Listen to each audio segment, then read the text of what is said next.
예, 제11과 포로귀환 시대 회복시키시는 하나님 같이 은혜를 나누고자 합니다.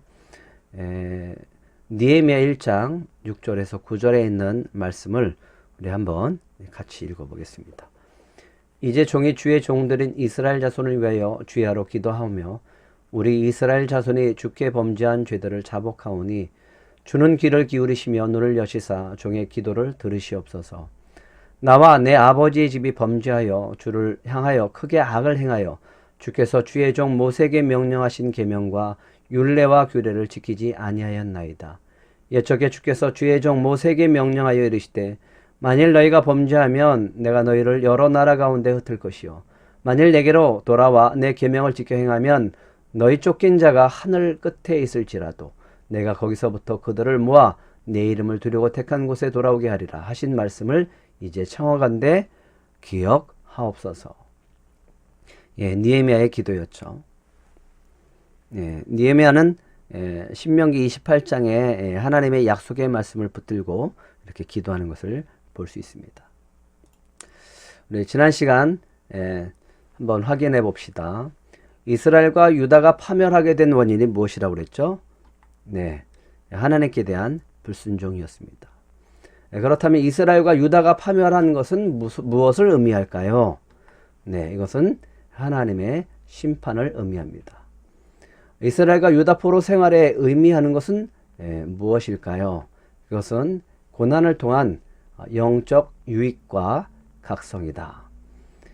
그들은 고난을 당하지만 고난을 통해서 그들이 하나님께 돌아오고 하나님을 찾고 하나님의 백성으로 다시 거듭나는 귀한 시간이었다라고 하는 겁니다. 고난이 주는 유익이라고 할 수 있겠죠. 지금까지는 사무엘, 열왕기, 역대기를 통해서 왕정시대의 이스라엘 역사를 공부해 왔습니다. 하나님의 통치를 싫어해서 인간 왕을 요구한 이스라엘의 역사는 거듭되는 하나님의 오랜 참으심과 자비에도 불구하고 결국은 영적으로 타락해버렸습니다. 그들은 우상을 섬겼고요. 하나님의 전을 더럽혔습니다. 하나님께서 그들을 사랑하심으로 보내셨던 선지자들을 비웃고 또 욕하고 심지어 죽이고 말씀을 멸시해서 끝내는 하나님의 진노를 만회할 수 없게 되었습니다. 그들이 바벨론 왕을 통하여 하나님으로부터 받은 엄중한 심판은 인류 역사에 있어서 인과응보의 법칙에 대한 전형적인 본보기가 되었습니다. 이제 이스라엘은 새로운 시대, 포로 시대에 접하게 되었습니다. 이 시대에도 하나님은 그 백성을 기억하시고 은총을 베풀어서 포로 상태에서 회복시켜 주십니다. 이 회복은 하나님께서 아브라함과 약속을 기억하시고 메시아를 통해서 그 약속을 실현하기 위한 준비한 것입니다.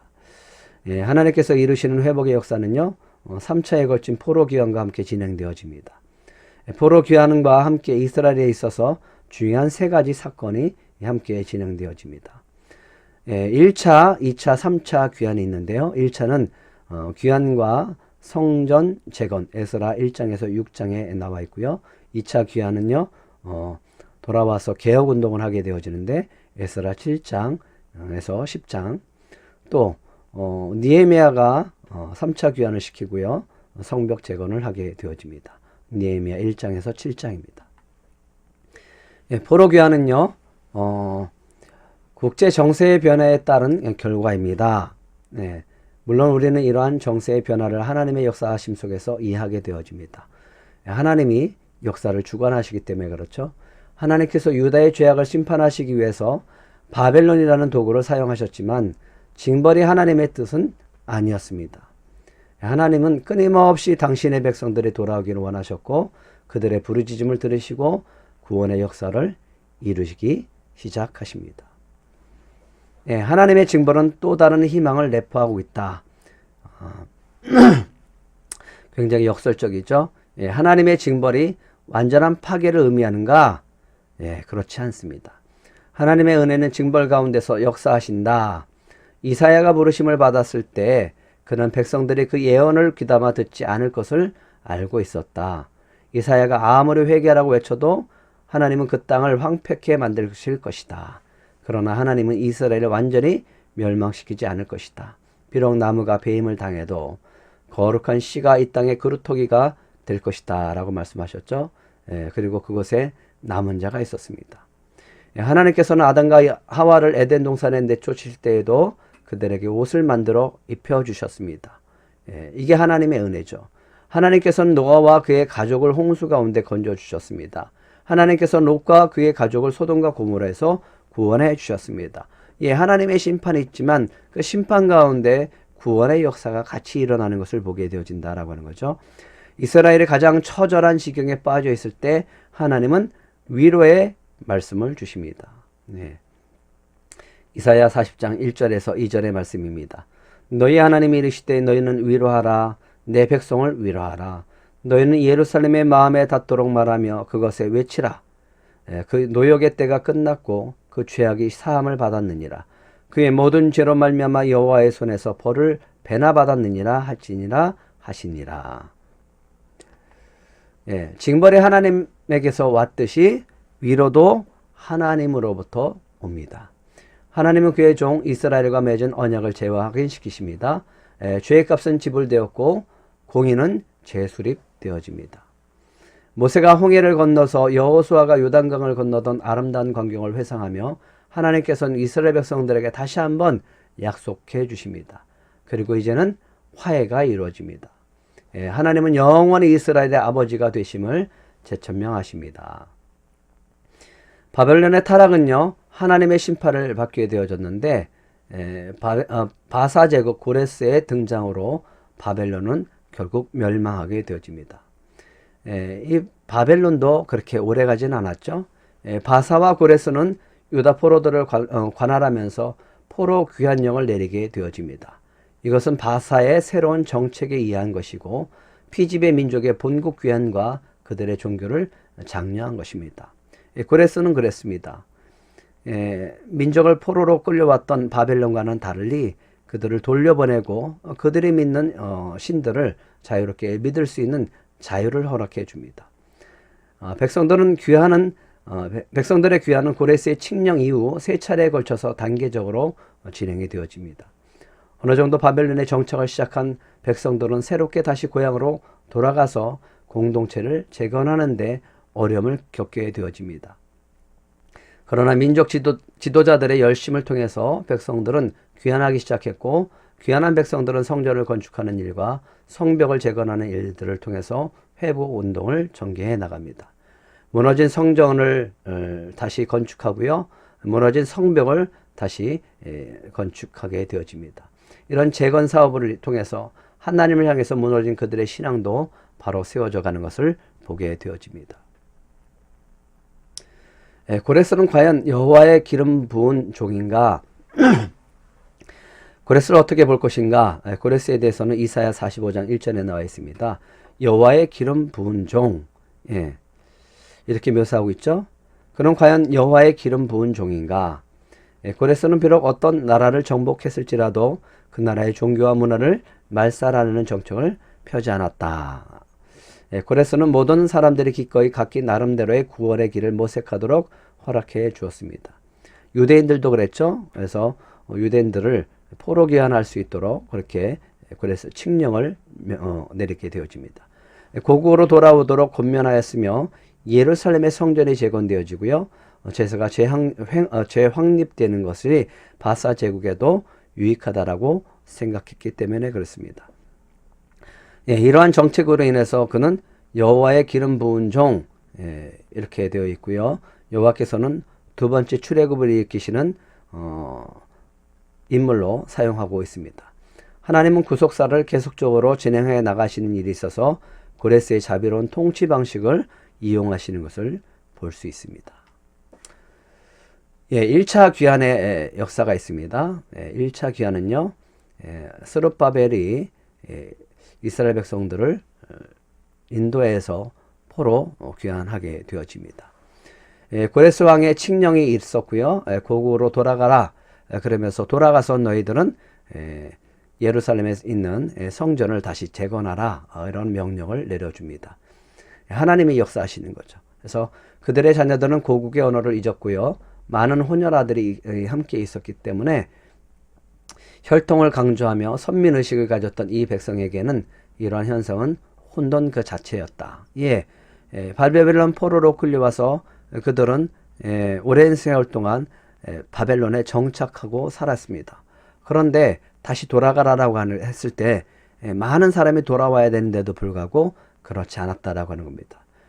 그러나 그들 속에는 하나님을 경외한 신앙이 있었습니다. 백성의 지도자들은 먼저 성전을 건축하기 시작했고요. 성전 재건은 수르바벨과 함께 스가랴 선지자의 주도로 이루어집니다. 물론 성전 건축하는 데 있어서 방해를 받았지만 하나님의 은혜로 다시 재건되어져서 성전이 봉헌되어지는 것을 볼 수 있습니다. 성전 재건은요, 다리오 왕 6년에 봉헌하게 되어지고요. 이 성전을 제2성전 또는 수르바벨 성전이라고 부르게 되어집니다. 하지만 성전의 모양은 솔로몬의 성전과 비교할 수 없을 만큼 좀 초라한 그런 성전이었습니다. 성전 완공을 돕는 손길이 있었죠. 하나님께서 성전 건축이 중단되어졌을 때 학개 선지자를 통해서 백성들을 독려하고 그들을 통해서 다시 성전 건축을 할 수 있도록 역사하십니다. 백성들을 책망하고 권면하죠. 스가랴는 백성들을 위로합니다. 하나님은 관료들의 방해를 막으셨고요. 다리오 왕의 마음을 주장하셔서 성전 건축을 허락하게 되어집니다. 밑에 보면 사진이 있죠. 고레스 칙령이 있는 유물이고요. 오른쪽에 있는 것은 고레스의 무덤입니다. 파사르 가다에라고 하는 곳에 이란 남부 지역 쪽에 있는 곳에 고레스 무덤이 있습니다. 본향을 향한 이스라엘의 두 가지 대장정 비교해 봤습니다. 출애굽과 포로 귀환의 사건을 서로 비교하면서 대조해 봤습니다. 두 장정이란 어디에 있었는가? 출애굽은 애굽에 있었고요. 포로 귀환은 바벨론에서 포로 귀환하는 겁니다. 얼마나 많은 사람이 돌아왔는가? 출애굽을 할 때는 장정만 60만 명, 대략 200만 명이라고 했죠. 하지만 포로 귀환하는 자들은 다 합쳐서 약 9만 5천 명, 10만 명도 안 되는 거죠. 굉장히 적은 인원이 돌아왔습니다. 얼마나 걸렸는가? 40년 2차에 걸쳐서 출애굽을 했죠. 1차는 1세대들이 왔지만 1세대들이 40년간 죽었고 2세대들이 가나안 땅으로 들어가게 되어집니다. 포로 귀환은요 3차에 걸쳤는데 약 100년간에 걸치게 되어집니다. 누가 인도했는가? 출애굽을 할 때는 모세, 아론, 여호수아. 하지만 포로 귀환을 할 때는요 1차 수르바벨, 2차 에스라, 3차는 느헤미야가 포로 귀환하는 것을 보게 되어집니다. 목적이 무엇인가?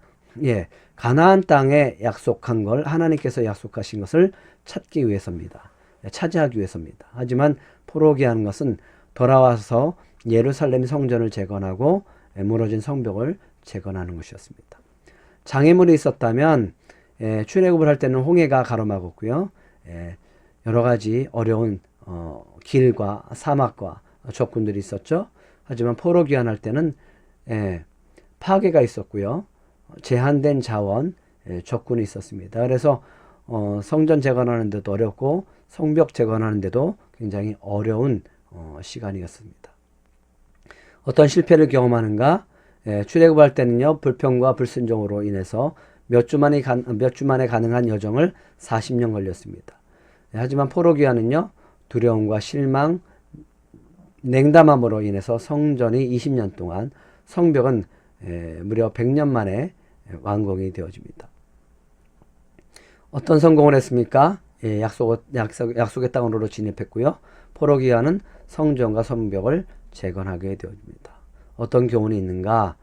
출애굽은 하나님은 선하시고 공의로우시며 약속을 반드시 지키시는 신실하신 하나님입니다 라고 하는 것이고요. 포로 귀환은 하나님을 선택한 백성과 나라를 보존하시는 분이시다. 여기서도 하나님은 약속하셨고 그대로 이루어 주시는 것을 보게 되어집니다. 2차 귀환은요 에스라 7장 10절, 느헤미야 7장에서 10장에 있는 말씀입니다. 지도자들은 백성들의 영적인 재건에도 힘을 썼습니다. 에스라는 아론의 16대 손으로 율법에 익숙한 학사 겸 제사장이었습니다. 에스라가 돌아와서 2차 포로기한 때 돌아와서 했었던 것, 말씀 부흥의 사건이 있었습니다. 2차 포로기한은 아닥사스다 왕 통치 기간 중에 에스라에 의해서 이루어졌고요. 성전이 완공된 후에 58년이 지난 후로 포로귀환자들이 영적으로 타락하는 그런 기간에 다시 영적인 부흥을 일으킨 사람, 그 사람이 바로 에스라였습니다. 학사 에스라는 성전과 성벽의 재건 못지않게 내적으로 무너진 백성들의 영성 재건이 중요하다라고 하는 것을 깨닫게 되어졌습니다. 에스라는 오직 하나님의 말씀만이 이 백성을 회복시킬 수 있음을 확신하고 말씀으로 영적 각성 운동을 전개해 나갔습니다. 예, 우리도 다시 한번 이 말씀의 부흥의 역사가 일어날 때야 됩니다. 예, 타락의 내용은요, 이방 민족과 자폰으로 해서 가증한 행위를 본받게 되어집니다. 하나님은 모세를 통해서도 말씀하셨습니다. 아니, 아브람도 이삭의 아내를 얻기 위해서 고향 땅에서 얻어왔습니다. 이렇게 한 것은 아브람 때부터 지금까지 하나님이 원하시는 것, 그거는 경건한 하나님의 백성이 되기를 원하시는 겁니다. 하지만 이방 민족과 자폰을 하게 되어지면 반드시 그들의 문화와 그들의 신까지 받아들이게 되어지는 거죠. 그래서 대표적으로 솔로몬이 이 죄 가운데 죄를 범했던 사람이라고 할 수 있겠죠. 에스라의 계략은요, 하나님의 도우심으로 백성들이 회개하게 되어집니다. 말씀 가운데 그들이 눈물을 흘리고 통해 자복하는 역사가 있었습니다. 백성에게 이방 여인을 끊어버리라는 명하에 줬고요. 그것을 통해서 그들은 다시 정결한 또 거룩한 하나님의 백성으로 거듭나는 것을 볼 수 있습니다. 말씀의 부흥이 있어야 됩니다. 갈대아 문화의 유대인에게 히브리 성경을 설명했을 때 그들은 눈물을 흘리고 통해 자복을 했고 영적인 부흥이 일어났습니다. 말씀을 이해한 유대인들이 모두 눈물을 흘렸다. 정말 다시 한번 이 땅에도 말씀의 부흥의 역사가 일어나야 될 때입니다. 영적인 부흥에 3요소가 있습니다. 3가지. 말씀, 회개, 헌신입니다. 영적 부흥의 3요소가 뭐라고요?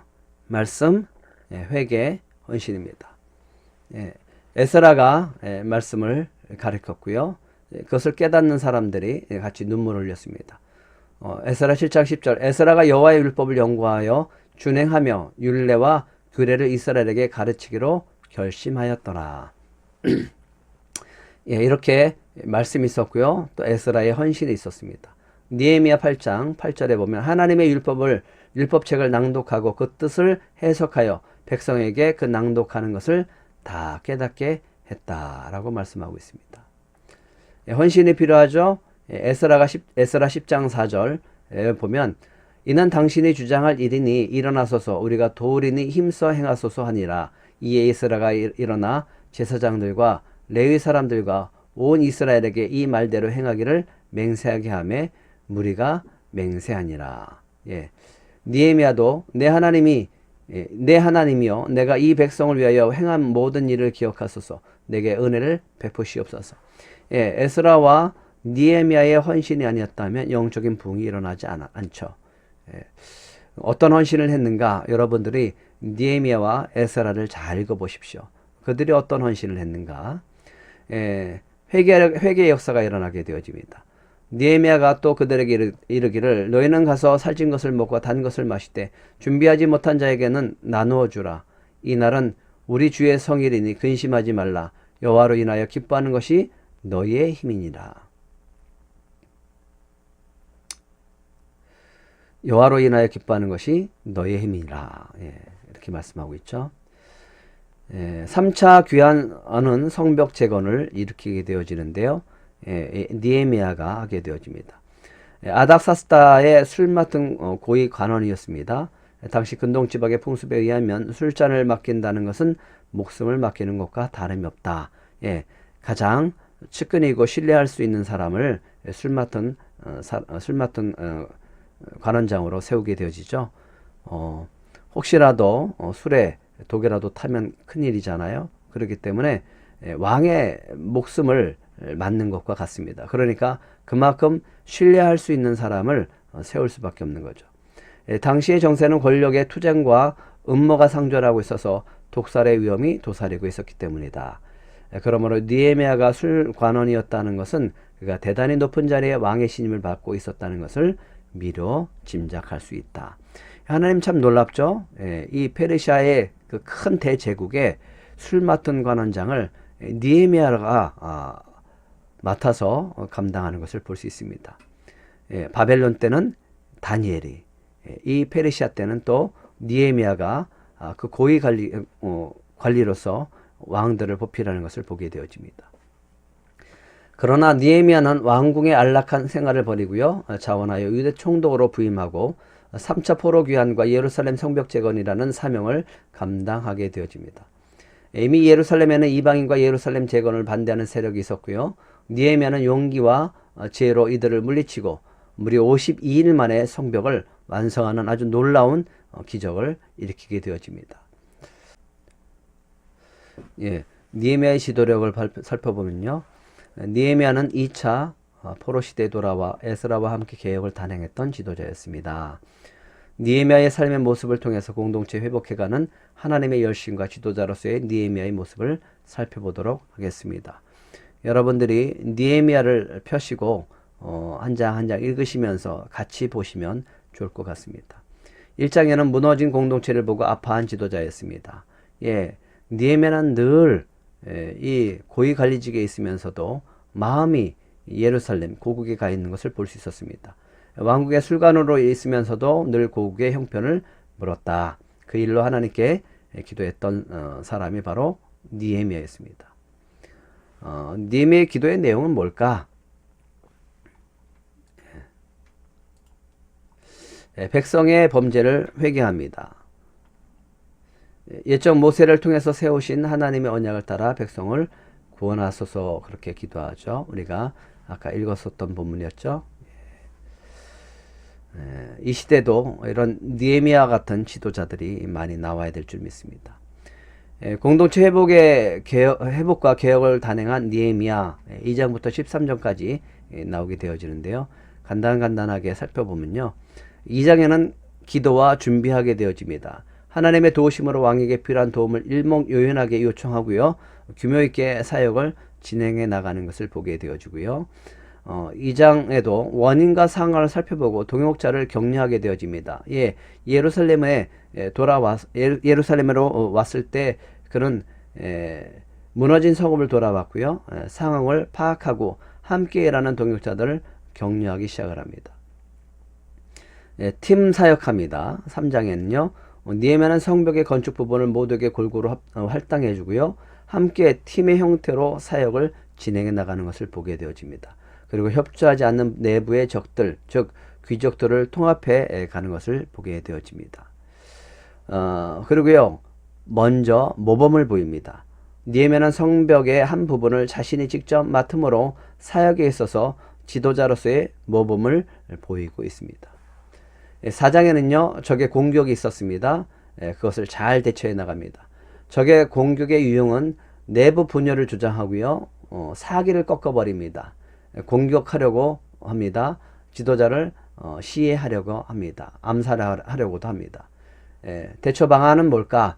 하나님께 간구했고요, 늘 기도합니다. 백성들을 격려했고요, 조직을 정비합니다. 그래서 공격에 대한 방비와 더불어 사역을 진행해 나갑니다. 5장에는요, 부서지는 가정을 살려준다. 어떻게 가정을 살렸는지 여러분들이 5장을 잘 읽어보시면 정말 큰 은혜가 있습니다. 포로 이후 가난으로 인해서 자녀를 종으로 내줘야 하는 일들이 발생하게 되어지는데요, 이것으로 인해서 공동체의 분열이 가속화되어집니다.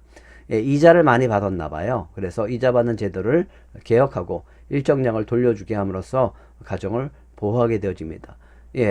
예나 지금이나 경제적인 부분은 아주 중요하잖아요. 이 지도자가 그 부분까지 신경을 써서 이 제도를 바꿔서 이자를 내지 않도록 그렇게 탕감해 줍니다. 토색하지 않습니다. 지도자로서 마땅히 받을 수 있는 녹을 받지 않고요, 남의 것을 토색하지 않으며 청렴 결백하게 되어집니다. 욕심 부리지 않고 또 자기 것을 내어주는 그런 훌륭한 지도자죠. 사역을 나눕니다. 성벽 건축이 완성된 이후 필요한 자리에 사람을 세웠고요. 건설 이후에 유지에 초점을 맞추게 되어집니다. 8장은요. 신앙의 부흥을 주도합니다. 학사 에스라와 함께 하나님의 율법을 가르치고 하나님의 말씀대로 살게 했으며 이방인들을 멀리하게 되어집니다. 9장 이후는요. 지도자들과 백성들을 언약 위에 견고하게 세우게 되어집니다. 하나님의 언약이 무엇인지를 상기시키고 지도자들과 백성들이 스스로 맹세하는 의식을 갖게 함으로써 공동체를 바로 세워가게 되어집니다. 삶의 기준, 그게 하나님의 말씀이었죠. 그것을 가지고 살게 하는 거죠. 13장에는 분리함입니다. 분리한다라고 하는 것은 언약 백성 가운데 섞여 있는 이방 민족들을 분리해냄으로써 공동체의 정체성을 확립할 뿐만 아니라 이스라엘 백성들이 다시 거룩한 백성으로 세워질 수 있도록 해나가는 것을 보게 되어집니다. 안식일과 11조와 절기를 바로 세워갑니다. 말씀대로 바로 살게 하기 위해서 성경대로 레위인들에게 드릴 11조를 드리겠고 절기와 안식일과 11조를 바로 드리겠습니다. 레위인들이 11조를 받지 못하니까 다시 자기의 먹고 살기 위해서 자리를 떠나는 그런 아픈 현실이 있었죠. 이런 모든 것들을 다시 바로잡는 훌륭한 지도자였습니다. 정리해 볼까요? 1차 귀환과 2차 귀환과 3차 귀환이 있습니다. 1차 귀환은요, 성전을 재건하게 되어집니다. 2차 귀환은 개혁운동이 일어나고요. 3차 귀환은 성벽 재건하게 되어집니다. 1차 귀환은 수르바벨에 의해서 성전을 재건하게 되어지는데 여러 가지 어려움이 있었죠. 그럼에도 불구하고 학개와 스가랴를 통해서 하나님이 독려하게 하시고 다리오 왕을 마음을 붙잡아 주셔서 성전이 재건될 수 있도록 주님께서 역사하십니다. 2차 귀환은 개혁운동이 일어납니다. 에스라가 말씀을 통해서 영적인 말씀 부흥을 일으키게 되어졌고요. 느헤미야가 훌륭한 지도적을 통해서 52일 만에 예루살렘 무너진 성벽을 재건하는 역사가 있었습니다. 우리가 오늘 이 11과에서 우리가 하나 분명하게 알아야 될 것, 아까 부흥의 3요소죠. 부흥의 3요소, 이 부분을 다시 한번 우리가 기억했으면 좋겠습니다. 영적 부흥의 3요소, 말씀, 회개, 언신입니다.